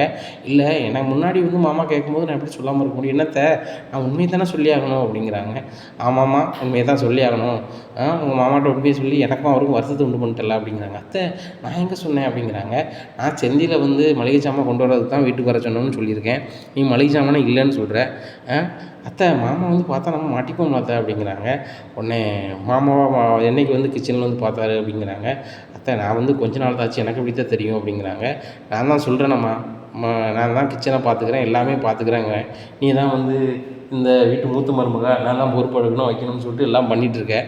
சரி பொறுப்பை தான் எடுத்துக்கிட்டேன், வீட்டுக்குள்ளே ஒருத்தருக்கு அனுசரணையாக இருப்போன்னு பார்த்தா நீ இப்படி என்னம்மா, அவனே வந்து வேலை அதிகமாக செய்கிற பையன், அந்த செந்தில் காலையில் போகிறான் நைட்டு தான் வரான், அது கூடையில் எப்போமாவது வீட்டுக்கு வருவான், அவனை நீ வந்து வரவிடாதமாக ஆகிட்ட போல், மதியம் சாப்பிட வருவாங்க பழனியும் செந்திலும், என் வீட்டுக்காரர் ரெஸ்ட்டு எடுப்பார் கல்லால் உட்காந்துக்கிட்டு, அவங்க வந்து ஒரு டெலிவரி பண்ணுறதுக்கும் அப்படி இப்படின்னு வெயிலுக்குள்ள இருந்துவாங்க, அவங்களுக்கு மதியம் ஒரு நேரமாவது ரெஸ்ட்டு கிடைக்கும்னு சொல்லிட்டு தான் வீட்டில் வந்து சாப்பிட்டு ஒரு மணி நேரம் தூங்கிட்டு போவாங்க, அதையும் நீ தூங்க விடாமல் நீ பண்ணிட்ட அப்படிங்கிறாங்க. அத்தை நீங்கள் அதை பார்க்குறீங்க, நம்ம வீட்டுக்கு வருமானத்தை பார்க்குறீங்களா, இளம் வயசில் உழைச்சா தானே பைசா வரும், மாமா அந்த வீட்டுக்காக எவ்வளோ கஷ்டப்பட்டுருக்காங்க வச்சுக்கிட்டு இருக்காங்க, இங்கே எப்படி பேசிகிட்டு இருக்கீங்க, யார் இந்த மீனாவும் ராஜும் கொடுத்த ஐடியாவில் பேசியிருக்கீங்களா அப்படிங்க. நான் ஏன்டி ஐடியாவில் பேசணும் அப்படிங்கிறாங்க. இல்லைத்த இளம் வயசில் உழைக்கணும், உழைச்சா தான் காசு கிடைக்கும் அப்படிங்கிறாங்க. உடனே சரி சரி அப்படிங்கிறாங்க. உடனே இவங்க தங்கமயில் கிச்சனை பார்த்து போயிடுறாங்க. உடனே ராஜி கேட்குறாங்க, என்னத்தை எப்படி விட்டீங்க அப்படிங்கிறாங்க. பாருடி அவள் எப்படி பேசுகிறான்னு சொல்லிட்டு, அவன் என்னமோ மாமியார் மாதிரி நான் என்னமோ மருமக மாதிரி பண்ணிகிட்டு இருக்காங்க அப்படிங்கிறாங்க. அத்தை உங்கள் பாச்சாலாம் வந்து எங்கள் 2 பேர்ட்ட தான் பழிக்கி அப்படின்ட்டு இருக்காங்க மீனா. ஆமாடி நீனும் ஒரு டோஸ் விட வேண்டி தானே அப்படிங்கிறாங்க. அத்தை நான் ஏதாவது கட்டாயம் மூத்த மருமகளை எப்படி கேட்கலான்னு நீங்கள் கேட்பீங்க, அது எதுக்கு வம்பு, உங்கள் வீட்டுக்காரே வந்து தங்கமயில் தான் சப்போர்ட் பண்ணுறாங்க, போகிற பக்கம் பார்த்தா அந்த வீட்டு நிர்வாகம் எல்லாமே அவங்க தான் பார்ப்பாங்க, நாங்கள் ஆத்திர அவசரத்துக்கு அவங்கள்ட்ட ஏதாவது கை நீட்டி வாங்க வேண்டியிருக்கும், இல்லை ஏதாவது சொல்ல வேண்டியிருக்கும், அத்தைக்குள்ள பொறுப்பு அவங்க இருக்கும்போது நாங்கள் எப்படி தான் பேச முடியும் அப்படிங்கிறாங்க. இல்லாட்டி இது சரி கிடையாது, தங்கமயிலுடைய கொட்டத்தை அடக்கி ஆகணும், பார்த்தல என் அம்மா அன்றைக்கி வரும்போது வந்து ரொம்ப ஓவராக பேசுனது வச்சது, இப்படியே இவ்வளோ விட்டுக்கிட்டு இருந்தோம்னா சரி வராது அப்படிங்கிறாங்க. என்னத்தை பேசுனது வச்சது அப்படிங்கிறாங்க. உனக்கு தெரியாதுல்ல, நீ வந்து சென்னைக்கு போயிட்ட, மீனாவையும் செந்தில் நீங்கள் வந்து மெட்ராஸ்க்கு அனுப்பியிருக்கீங்க வச்சுருக்கீங்க, ஏமா அவ்வளோ வந்து எங்கேயாவது அனுப்பலாம்லா வைக்கலாம்லான்னாங்க. அப்போ சரி படமாக போயிட்டு வாங்கலான்னு சொல்லும் போது, ஆமாம் அத்தை நான் தான் இருந்தேனே அப்படி. ஆமாம் நீ இருந்தலண்ணே, அவங்களுக்கு 1200 கை செலவுக்கு காசு அலுவசமாக எல்லாமே பண்ணுறாங்க, என் பையன் சரவணன் வந்து ஒழுங்காகவே படம் பார்க்கல தூங்கிட்டான் அப்படிங்கிறாங்க. அத்தை அவங்க தூங்கினா தங்கமயில் என்ன செய்வாங்க அப்படின்னு கேட்குறாங்க. ராஜி இல்லைம்மா அவன் தூங்கியிருக்காமலா, எழுப்பி விடலாம்லா, 1200 டிக்கெட் எடுத்திருக்காவா, வீணாக தானே போகுது அப்படிங்கிறாங்க. உடனே மீனாட்சி இருக்கிறாங்க. அத்தை விடுங்க காப்பி நல்லா இருக்குன்னு பாருங்கள் அப்படிங்கிறாங்க. காப்பி போட்டிருக்கலாம் காப்பி அப்படின்னு சொல்லிட்டு காப்பியை குடிக்கிறாங்க. இங்கே ரொம்பவே கம்மியாக இருக்குது இனிப்பு. முன்னாடி எனக்கு இனிப்பு கம்மியாக போட்டிருக்கா அப்படிங்கிறாங்க. அத்தை இதை நீங்கள் ஏதாவது சொல்ல போனீங்க வேறு என்னத்தையாவது செய்வாங்க அத்தை, வேண்டாம் அத்தை அப்படிங்கிறாங்க. இந்த சூழ்நிலையில் ரொம்ப டயர்டாக வராரு கதிர். உடனே ஒரு மாதிரி போனோன்னே என்னாச்சு அப்படிங்கிறாங்க. ஒன்றும் இல்லை அப்படின்னு சொல்லிட்டு நேரா போய் படுக்காரு. படுத்தோடனே ராஜ் வெளில வராங்க. வெளில வந்தோடனே என்னடி ஒரு மாதிரி வந்து என்ன அப்படிங்கிறாங்க. தெரிலத்த ஒரு மாதிரி சுகமாக இருக்காரு அப்படிங்கிறாங்க. என்னடி செய்து நீ என்னடி பொண்டாட்டி போய் பாருடி அப்படிங்கிறாங்க. உடனே அத்தை நான் அவரை எப்படி பார்க்க முடியும் அப்படிங்க. என்னென்னா கேளடி அப்படிங்கிறாங்க. ராஜி போகிறாங்க. என்ன செய்யுது அப்படிங்கிறாங்க. ஒன்றும் இல்லை அப்படிங்கிறாங்க. என்ன தான் செய்து சொன்னால் தானே தெரியும் அப்படிங்கிறாங்க. ஒன்றும் இல்லை அப்படிங்கிறாங்க. உடனே நெத்தியில் கை வச்சு பார்க்குறாங்க. பயங்கரமாக அடிச்சு விடுது. இவனை காய்ச்சடிக்கு கதிரு அப்படிங்கிறாங்க. அப்படியே ஆச்சு அப்படின்னு சொல்லிட்டு தூங்குறாங்க. பெட்ஷீட்டை முடிவுறாங்க. அத்தை அவருக்கு காய்ச்சடிக்குத்த அப்படிங்கிறாங்க. காய்ச்சடிக்கா அப்படின்னு சொல்லிட்டு என்னடி சொல்கிற சரி சுக்காய் போட்டு தட்டா அப்படிங்கிறாங்க. உடனே மீனா சொல்கிறாங்க. அத்தை எந்த காலத்தில் இருக்கீங்க சுக்காப்பி பிடிக்க வேண்டியதான். ஆனால் வந்து உடனே நம்மளுக்கு ஒரு தீர்வு வேணும் அப்படின்னு சொன்னால் நம்ம வந்து இங்கிலீஷ் மெடிசன் எடுத்தால் உடனே கேட்கும். நம்ம வந்து சித்தா மெடிசன் எடுக்கலாம் தப்பு இல்லை. ஆனால் வந்துட்டு முதல்ல நம்ம ஹாஸ்பிட்டல் கூட்டு போயிடுவோம் அப்படின்னு சொல்லிட்டு கூப்பிட்றாங்க. உடனே ராஜு கூப்பிட்றாங்க. வாங்க ஹாஸ்பிட்டல் போய்ட்டு வந்துடுவோம் அப்படிங்கிற. இல்லை எல்லாம் சரியாயிரும், நான் எப்பவுமே ஹாஸ்பிட்டல் போக மாட்டேன், அதுவே சரியாயிரும் அப்படிங்கிறாங்க. உடனே கோமதி வராங்க. டேய் எந்திரா ஹாஸ்பிட்டல் போகணுண்டா அப்படிங்கிறாங்க. எனக்குலாம் ஒன்றும் இல்லை சரியாயிரும் அப்படிங்கிறாரு. உடனே தங்கவேல் ரூமுக்குள்ளே வராங்க. என்ன தம்பி என்ன படுத்து கிடைக்கிங்க என்னாச்சு? யாரும் இவ்வளோ நேரத்துக்கு படுக்க மாட்டாங்களே, இப்போ வந்து நம்ம விளக்கு போட்டிருக்கோம், நைட் ஆக போகுது, நீங்கள் இப்போ படுத்தீங்கன்னா வீட்டுக்கு நல்லது இல்லையா அப்படி இப்படின்னுட்டு இருக்காங்க. இங்கே ராஜிக்கு பயங்கர கோபமாயிருது. ஏக்கா என்ன நடக்குன்னே தெரியாமல் பேசுகிறீங்க, பேசாதாங்க மேலக்கா அப்படிங்க. என்ன நடக்கு தம்பி இப்போ தான் வெளிலேருந்து வந்தார், இருட்டி இருக்குது, இப்போ தான் லைட்டு போட போகிறோம், இந்த நேரத்தில் வந்து அவர் படுத்தாருன்னா சரியாக இருக்கும் அப்படி இப்படின்னுட்டு இருக்காங்க. அக்கா அவங்களுக்கு உடம்பு சரியில்லை அப்படிங்கிறாங்க. என்ன தான் உடம்பு சரியில்லைனாலும் நைட்டு போட்ட பிறகு படுக்கக்கூடாதுமா, நாங்களாம் எங்கள் வீட்டில் படுக்கவே மாட்டோம் வைக்க மாட்டோம் அப்படின்னுட்டு இருக்காங்க. உடனே கோமதிக்கு பயங்கர கடுப்பாகுது. என்ன தங்கமயில் பேசிகிட்டு இருக்க, அவனுக்கு உடம்பு சரியில்லை படுத்துருக்கான் அன்றைக்கி விட அப்படிங்கிறாங்க. உடனே மீனாவும் வந்துடுறாங்க. அதான் நான் இங்கே பேசுனதெல்லாம் கேட்டேன். ஏன் மயில் உங்களுக்கு நீங்கள் எல்லா விஷயத்துலையும் நீங்கள் மூக்க நுழைச்சிட்டே இருப்பீங்களா? அவருக்கு உடம்பு சரியில்லை படுத்துருக்காரு, அதில் உங்களுக்கு என்ன பிரச்சனை அப்படிங்கிறாங்க. மீனா நீனு என்ன பேசுகிற, இந்த வீட்டுக்கு வந்த மருமக, நான் மூத்த மருமக, இந்த வீட்டோட எதிர்காலத்தை பற்றி நினைக்க வேண்டிய அக்கறை எனக்கு, பொறுப்பு எனக்கு இருக்குது, நான் இந்த வீட்டு மருமகளை அப்படிங்கிறாங்க. உடனே மீனா சொல்கிறாங்க. அப்போ நாங்கள் வந்து நானும் ராஜி இந்த வீட்டுக்கு விளையாட வந்திருக்கோமா அப்படிங்கிறாங்க. நீங்கள் மருமக தான், ஆனால் நான் மூத்த மருமகளை, நீங்கள் 2 பேரும் லவ் மேரேஜ் பண்ணி வந்திருக்கீங்க, நான் வந்து அரேஞ்ச் மேரேஜ், எங்கள் மாமா பிடிச்சமான பொண்ணை என்னை கட்டி வச்சுருக்காரு, நான் தானே மூத்த மருமக, நான் தானே சொல்லணும் வைக்கணும் அப்படின்னுட்டு இருக்காங்க. இங்கே தங்கமயில் பேசுகிறத பார்த்துட்டு கதிர் எந்திரிச்சு வெளியே நடக்க ஆரம்பிச்சிடுறாரு. டேய் உடம்பு சரியில்லாமல் நடக்க விடாடா, ஹாஸ்பிட்டல் போகணும் அப்படின்னு. ஒன்றுமே செய்யாது அப்படின்னு சொல்லிட்டு நேராக வீட்டுக்கு வெளியே திருநீல் உட்காந்துட்ருக்காங்க. ராஜிக்கு ரொம்பவே கஷ்டமாக இருக்குங்க. பாருங்கக்கா அந்த தங்கமயில் என்னெல்லாம் பண்ணுறாங்க அப்படின்னு சொல்லிட்டு சொல்கிறாங்க. உடனே ஆமாம் ராஜி ரொம்பவே கடுப்பு தான் கிளப்பிட்டு இருக்கா, எல்லா விஷயத்துக்கும் தலையிட்டுக்கிட்டே இருக்கா. இந்த அத்தையும் வந்து ஒன்றும் செய்ய மாட்டேங்காங்க வைக்க மாட்டேங்காங்க அப்படிங்கிறாங்க. நான் என்னடி செய்ய முடியும் அப்படிங்கிறாங்க. அத்தை இவ்வளோ நாள் எதெல்லாமா பண்ணிகிட்டு இருந்தாங்க, தங்கமயில் விட்டுட்டோம், பாருங்கள் கதிருக்கு உடம்பு சரியில்லை, அந்த சூழ்நிலையில் வந்துட்டு உட்காந்துட்டு இருக்கும்போது இப்படிலாம் பண்ண என்னத்தை, அவனுக்கு வாடை வரைச்சிட்ருக்கு, நீங்கள் ஹாஸ்பிட்டலுக்கு கூட்டி போனத கதிரை அப்படிங்கிறாங்க. என்கிட்ட வேறு அவன் பேச மாட்டானடி அப்படிங்கிறாங்க. ராஜியும் கதிரும் போயிட்டு வரட்டும், ஒரு வண்டியை மட்டும் வர சொல்லுங்க அப்படிங்கிறாங்க. சரி நான் அவருக்கு ஃபோன் அடிக்கேன் அப்படின்னு சொல்லிட்டு பாண்டியனுக்கு ஃபோன் அடிக்காங்க கோமதி. ஃபோன் எடுத்த பாண்டியன் என்னன்னு கேட்குறாரு. இந்த மாதிரி கதிருக்கு ரொம்பவே காய்ச்சடிக்கு, ஹாஸ்பிட்டல் கூட்டி போனால் ஒரு வண்டி மட்டும் அனுப்புங்களேன் அப்படிங்கிறாங்க. ஏன் தூரம் வந்து ஹாஸ்பிட்டல் போக முடியாதாம்மா அப்படிங்கிறாங்க. அவனுக்கு ரொம்ப உடம்புக்கு முடியலைங்க, நடக்கக்கூட முடியல, அவன் என்ன செய்வான், ஒரு வண்டி அனுப்புங்க அப்படிங்கிறாங்க. கோமதி அவங்க திருந்தவே மாட்டானா கோமதி அப்படிங்கிறாங்க. அவனுக்கு உடம்பு சரியில்லைன்னு சொல்லிட்டு இருக்கேன், இப்படி சொல்லிட்டு இருக்கீங்க அப்படிங்கிறாங்க. இல்லடி ஏதோ உணவு டெலிவரி பண்ண போகிறேன், எங்கே போகிறேன்னு சொல்லிட்டு போயிட்டுருக்கான். நானே பார்த்துட்டு இருந்தேன், மழைக்குள்ளெல்லாம் நனைஞ்சி டெலிவரி பண்ணிக்கிட்டு இருக்கான். எவனாவது மழைக்குள்ள நனைஞ்சி வேலை வைப்பானாடி, எங்களை பார்த்தா இப்படி தானே ஆகும் வைக்கும் அப்படி இப்படின்னுட்டு இருக்காங்க. உடனே சரி நான் ஒரு வண்டி கூட்டி வரேன் அப்படின்னு சொல்லிட்டு ஒரு காரை கூப்பிட்டு போகிறாரு. உடனே கோமதி அப்படிங்கிறாங்க. உடனே என்னங்க அப்படிங்கிறாங்க. அவனங்க அப்படிங்கிறாங்க. ரூமில் படுத்து கிடக்காங்க அப்படிங்கிறாங்க. டேய் எந்திரா ஹாஸ்பிட்டல் போய்ட்டு வருவோம் அப்படிங்கிற. வேண்டாமா அப்படிங்கிறாங்க. டேய் அப்பா கார் கொண்டு வந்துட்டாரா அப்படிங்கிறாங்க. உடனே எந்திரிக்காமே உட்காந்துருக்காரு. உடனே ராஜ் சொல்கிறாங்க. வாங்க ஹாஸ்பிட்டல் போய்ட்டு வந்துடுவோம், லேசாக இருக்கும் போதே பார்த்துருவோம் அப்படி இப்படின்ட்டு இருக்காங்க. உடனே ராஜ் மேலே என்ன தான் கோவம் இருந்தாலும் கதிருக்கு உள் மனசுக்குள்ளே ஒரு காதல் இருக்குது. உடனே எந்திரிச்சு கிளம்புறாரு. கிளம்புனோடனே தங்கமயில் சொல்கிறாங்க. தம்பி இதெல்லாம் சாதாரண காய்ச்சல் தான், நம்ம சுக்காவி போட்டாலே சரியாயிருமே, நீங்கள் எதுக்கு ஹாஸ்பிட்டல் போகிறீங்க, மாமாவுக்கு ஏன் வீண் செலவு வைக்கிங்க அப்படி இப்படிங்கிறாங்க. உடனே மீனா சொல்கிறாங்க. தங்கமயில் நீங்கள் என்ன பண்ணிகிட்ருக்கீங்க அப்படிங்க. என்ன அக்கான்னு கூப்பிடலாம் இருக்கட்டும், நீங்கள் ஏன் இப்படி பண்ணிகிட்ருக்கீங்க? உடம்பு சரியில்லைனா ஹாஸ்பிட்டல் தானே போவாங்க, அதுக்கும் நீங்கள் தான் வந்து முட்டுக்கட்டை போடுவீங்களா அப்படி இப்படின்ட்டு இருக்காங்க. உடனே சரவணன் வந்துடுறாங்க. உடனே தங்கமயில் நீ சும்மா இரு, என்னப்பாச்சு இது நமக்கு அப்படி இப்படின்ட்டு இருக்காங்க. டேய் வெட்டி பைய வந்து அங்கங்கே சுற்றி இப்படி ஆகிட்டுடா அப்படிங்கிறாங்க. உடனே கதிருக்கு சரியான போகிறது, யாரும் வெட்டித்தனம் மலையில் உழைக்க தான் போனேன் அப்படிங்கிறாங்க. அப்படி என்னடா அவசியம், இந்த மலைக்குள்ளே போய் உழைக்கணும் வைக்கணும்னு என்ன அவசியம் அப்படின்ட்டு இருக்காங்க. எனக்கு அவசியம் இருக்குது அப்படிங்கிறாங்க. உடனே சரவணன் சொல்கிற எது பேசுகிறப்போ அப்படிங்கிறாங்க. உடனே எதிர்த்து பேசுகிறேனே, நடந்ததை சொல்கிறேன், என் பொண்டாட்டிக்கு வந்து நான் பார்க்கணும் வைக்கணும், வந்து வீட்டு செலவு கொடுக்கணும்னா வேலைக்கு போனால் தான் முடியும் அப்படிங்கிறாங்க. ஆமாம் இப்போ இல்லாத ஓவா வந்து உழைச்சி கொண்டு வீட்டுக்கு கொடுத்துட்டாரு வச்சுட்டாரு அப்படின்ட்டு இருக்காங்க. எவ்வளோ ரூபாவோ என்னால் முடிஞ்சதை செய்கிறேன் அப்படி இப்படின்ட்டு இருக்காரு கதிர். இந்த சூழ்நிலையில் தங்கமயில் சொல்கிறாங்க, தம்பி என்ன நீங்கள் மாமாவை ஏற்றி பேசிகிட்டு இருக்கீங்க, நீங்கள் கொடுக்குறது பணமா? நீங்கள் 2 பேருமே வந்து உங்கள் சௌரியத்துக்கு கல்யாணம் முடிச்சுக்கிட்டீங்க, உங்களை இந்த வீட்டுக்குள்ளே சேர்த்ததே பெருசு, இதில் நீங்கள் உங்கள் அப்பாவை ஏற்றி பேசிகிட்டு இருப்பீங்களோ, அந்த மூத்த மருமகன் நல்லா பார்த்துட்டு இருக்க மாட்டேன் வச்சுட்டு இருக்க மாட்டேன் அப்படிங்கிறாங்க. உடனே சரவணன் சொல்கிறாங்க, தங்கமயில் உங்கள் வாயை மூடிட்டு அமைதியாக இரு அப்படிங்கிறாங்க. இல்லைங்க உங்களை மாதிரி அமைதியாக இருந்தால் சரி வராது, மாமா மனசு எவ்வளோ கஷ்டப்படும், அவங்க வந்து நம்மளுக்கு எவ்வளோ செலவு பண்ணி கல்யாணம் முடிச்சு வச்சாங்க, அதே மாதிரி தானே கதிருக்கும் வந்து கடைசி பையன் நல்லா பண்ணி வைக்கணும்னு நினச்சிருப்பாங்க. ஆனால் விருப்பப்பட்டு கல்யாணம் முடிச்சுக்கிட்டு மாமா இப்படி ஏற்று பேசினா இதை நம்ம பார்த்துட்டு இருக்கணுமோ, நான் எப்படி நான் கேட்குற கேள்வியை நீங்கள் கேட்டிருக்கணுங்க அப்படிங்கிறாங்க. தங்கமயில் விடு முதல்ல விடு அப்படிங்கிறாங்க. இப்போ இவர் சொல்கிறார், கதிர் சொல்கிறார், நான் ஹாஸ்பிட்டல் போகல வைக்கல அப்படின்ட்டு இருக்காங்க. கோமதி நான் காரை கூப்பிட்டு வந்திருக்கேன், வெயிட்டிங் சார்ஜ் போடுவோம், அதான் மோனை கொடுக்க சொல்லு அப்படிங்கிறாங்க. உடனே பையிலேருந்து பைசா எடுக்காரு. என்ன பல லட்ச ரூபா வச்சுருக்கியோ அப்படிங்கிறாங்க. ஏங்க நீங்கள் அவன் நல்லா இருக்குன்னு சொல்லி தானே வந்து கார் எடுத்து வந்துருக்கீங்க, நான் ஹாஸ்பிட்டல் கூப்பிட்டு போகிறேன், நானும் நம்ம சரவணன் கொடுங்க அப்படிங்கிறாங்க. உடனே ராஜ் சொல்கிறாங்க, நானும் வரேன் அப்படிங்கிறாங்க. உடனே அத்தை நீங்கள் கூப்பிட்டு போங்க, ராஜ் ரொம்ப மனசு கஷ்டப்படுவா அப்படிங்கிறாங்க. உடனே கதிர் சொல்கிறாரு, ராஜ் நீ வீட்டில் இரு, நானும் அண்ணன் கூட போயிட்டு வந்துடுறேன் அப்படிங்கிறாங்க. இல்லைங்க நானும் கூட வரேன் அப்படிங்கிறாங்க.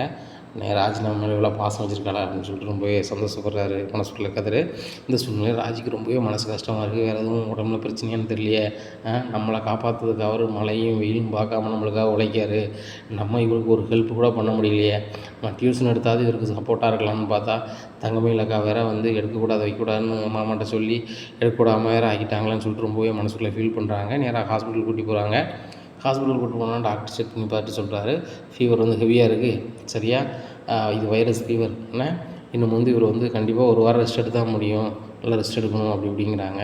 உடனே டாக்டர்கிட்ட சொல்கிறாங்க, சார் அது முடியாது, மாத்திரை கொஞ்சம் லென்த்தாக கொடுங்க, நான் வந்துட்டு உணவு வந்து டோர் டெலிவரி பண்ணிகிட்ருக்கேன், என்னால் வீட்டில் இருக்க முடியாது சார் அப்படி இப்படிங்கிறாங்க. தம்பி இது வந்து இந்த கோடையில் வந்து மழை வந்து பருவமழை மாதிரி பெஞ்சிட்ருக்கு, சரியா நீ வந்து கொஞ்சம் ரெஸ்ட் எடு தம்பி, 1 வாரம் ரெஸ்ட் எடுத்தால் உடம்பு சரியாகும், நீ லேசாக நினச்சிட்டு இருக்காத, உனக்கு வந்து ஹெவியாக இருக்குது தம்பி அப்படி இப்படின்ட்டு இருக்காங்க. இல்லை சார் எடுக்க முடியாது வைக்க முடியாது அப்படிங்கிறாங்க. உடனே ராஜ் சொல்கிறாங்க, எடுப்பார் சார், நீங்கள் அதுக்கு உள்ளது இது பண்ணுங்கள் அப்படிங்கிறாங்க. இல்லை ராஜி, நம்ம வேலைக்கு போனால் தான் நம்ம வந்து வீட்டில் இருக்க முடியும் வைக்க முடியும் அப்படிங்கிறாங்க. எங்கள் அப்படிலாம் போகணுன்னு அவசியம் இல்லை அப்படிங்கிறாங்க. உடனே சரவணன் சொல்கிறார், டே அப்படிலாம் உன்னோட அப்பா ஏதாவது பேசுறாருன்னா விட்றா அப்படிங்கிறாங்க. இல்லைண்ணே அப்பா என்னெல்லாம் பேசுகிறாரு பார்த்தலாண்ணே, இந்த காரை அனுப்பிவிட்ருக்காரு, இது கூட வாடகை என்கிட்ட கேட்டாலும் நான் கொடுக்க தானே போகிறேன் அப்படிங்கிறாங்க. டேய் அப்பாட்ட அப்படிலாம் பேசாடா அப்படிங்கிறாங்க. ராஜுக்கு ரொம்ப மனசு கஷ்டமாக இருக்குது, சார் நம்ம ஆள் எவ்வளோ மனம் நொந்து போயிருக்காரு அப்படின்னு சொல்லிட்டு உடனே ஹாஸ்பிட்டல்லேருந்து வீட்டுக்கு வராங்க. வந்தோடனே ராஜி என்னம்மா சொன்னார் அப்படின்னு சொல்லிட்டு பாண்டியன் கேட்குறாரு. உடனே 1 வாரம் ரெஸ்ட் எடுக்க சொல்லியிருக்காங்க மாமா அப்படிங்கிறாங்க. ஒழுங்காக ரெஸ்ட் எடுக்க சொல்லு அப்படிங்கிறாங்க. உடனே கதிர் சொல்கிறாரு, ரெஸ்ட் எடுத்தாங்க இந்த வீட்டில் வந்து தெண்டை சோறு சாப்பிடுதாங்க 2 பேரும் சொல்லுவீங்க, அதனால் ரெஸ்ட் எடுக்க நான் விரும்பல, நாளைக்கு காலையில் நான் வேலைக்கு போயிடுவேன் அப்படிங்கிறாங்க. கோமதி இவன் திருந்தவே மாட்டானா, ஹாஸ்பிட்டலுக்கு இப்போ தானே போய்ட்டு வந்திருக்கான், பேசாமல் வந்து ரெஸ்ட் எடுக்க வேண்டியதானே அப்படி பண்ணிகிட்டு இருக்காங்க. நான் ரெஸ்ட் எடுத்தால் என் பொண்டாட்டி செலவுக்கு யார் கொடுப்பா அப்படிங்கிறாங்க. ஆமாம் அப்போல்லாம் அதை ரோவா கொடுத்துருவேன் அப்படிங்கிறாங்க. எப்பா 10 ரூபானாலும் என் பொண்டாட்டி நான் தான் உழைச்சி கொடுப்பேன், வேறு எதுவும் பேசாதீங்க அப்படின்னு சொல்லிட்டு போய் ரூமில் போய் ரெஸ்ட் எடுக்காங்க. உடனே தங்கமயில் வராங்க. பார்த்தீங்களா மாமா, நீங்கள் வந்து கார்லாம் அனுப்பி வச்சு இவ்வளோ காலம் வளர்த்து உங்களுக்கு மரியாதை இருக்கா பார்த்தீங்களா, நீங்கள்லாம் வந்து கதிர் பேசுகிற பேச்சுக்கு அவங்கள்ட்டலாம் பேசவே பேசாதுங்க மாமா, உங்கள் ரேஞ்சுக்கு வந்து அவங்கள்ட்ட நீங்கள் பேசவே கூடாது, நீங்கள் பிள்ளைன்னு நினச்சி வந்து ரொம்ப இறங்கி பேசுகிறீங்க, ஆனால் அந்த கதிர் வந்து இதை வந்து அட்வான்டேஜாக எடுத்துக்கிட்டு ரொம்ப ஓவராக பேசுகிறாரு அப்படி இப்படிங்கிறாங்க. கதிர் தங்கமயில் சும்மா இறேன் அப்படிங்கிறாரு சரவணன். இல்லைங்க உங்கள் தம்பி வந்து ரொம்ப ஓவராக தான் பண்ணுறாரு, ஹாஸ்பிட்டலுக்கு வண்டி அனுப்புனது வந்து செலவு பண்ணது எல்லாமே இவர் அப்படி இப்படின்னுட்டு இருக்காங்க. உடனே இப்போ சரவணன் சொல்கிறான் வண்டி வாடகைலாம் கதிர் கொடுத்துட்டான் அப்படிங்கிறாங்க. இதை பார்த்த பாண்டியனுக்கு ரொம்பவே கடுப்பாகுது. நான் வண்டி வாடகை கொடுத்துட்டானா அப்படிங்கிறாங்க. ஏன் நான் வண்டி வாடகை கொடுக்க முடியாமல் தான் இருக்கேனா அப்படிங்கிறாங்க. இல்லைப்பா நான் போனதுக்கு நானே கொடுத்துருவேன், இது எங்கள் அப்பா இது சொல்லி கட்டுவார்னு சொல்லிட்டான்பா அப்படிங்கிறாங்க. கோமதி ஓவராக பண்ணிகிட்டு இருக்கான், இவனை வளர்த்து எவ்வளோ லட்சம் ரூபா நான் செலவு பண்ணியிருப்பேன், அத்தனை லட்ச ரூபா மூணு தந்துடுவானா வச்சுருவானா அப்படின்ட்டு இருக்காங்க. ஏங்க அவனுக்கே உடம்பு சரியில்லை, நீங்கள் ஏங்க பதிலுக்கு பதில் பேசிட்டு இருக்கீங்க அப்படிங்கிறாங்க. நான் பேசலாம் சொல்லாத, உன் என்ன பேசியிருக்கான் பாரு, அவர் வந்து எல்லாமே பணத்தை சொல்லி கட்டுவார் அப்படி இப்படின்னு பேசியிருக்கான் அப்படிங்கிறாங்க. உடனே ராஜி சொல்கிறாங்க, மாமா நீங்கள் சொல்லி கட்டவே தானே மாமா சொல்கிறாங்க அப்படிங்கிறாங்க. என்னம்மா நீனும் இப்படி பேசுகிற அப்படிங்கிறாங்க. இல்லை மாமா அவரும் உங்கள் பையன்தான், அதை நீங்கள் மறந்துடாதீங்க அப்படின்னு சொல்லிட்டு ரூம் பார்த்து போகிறாங்க. என்னடி கோமதி நடக்குங்க இந்த வீட்டில், அந்த ராஜி ஒரு மாதிரி பேசிகிட்டு இருக்கா, அவன் கதிர் ஒரு மாதிரி பேசிகிட்டு இருக்கான் அப்படி இப்படின்ட்டு இருக்காங்க. உடனே மீனா வராங்க, மாமா ராஜி சொன்னதுலையோ கதிர் சொன்னது என்ன மாமா தப்பு அப்படிங்கிறாங்க. உடனே என்னம்மா நீனும் பதில் பேசிகிட்டு இருக்க அப்படிங்கிறாங்க. இதை கேட்ட கோமதி சொல்கிறாங்க, மீனா விடு அப்படிங்கிறாங்க. அத்தா உங்களை மாதிரிலாம் இருக்க முடியாத, அவருங்க பேசுகிறது தப்பே இல்லைன்னு எனக்கு தோணுச்சு, அதான் சொல்கிறேன் அப்படிங்கிறாங்க. இனி என்ன நடக்கும் இந்த பாண்டியன் ஸ்டோர் குடும்பத்தில் அப்படிங்கிறத பொறுத்து வந்து பார்க்கலாம். நம்ம சேனலை மறக்காமல் லைக் அண்ட் சப்ஸ்கிரைப் பண்ணுங்கள். நன்றி.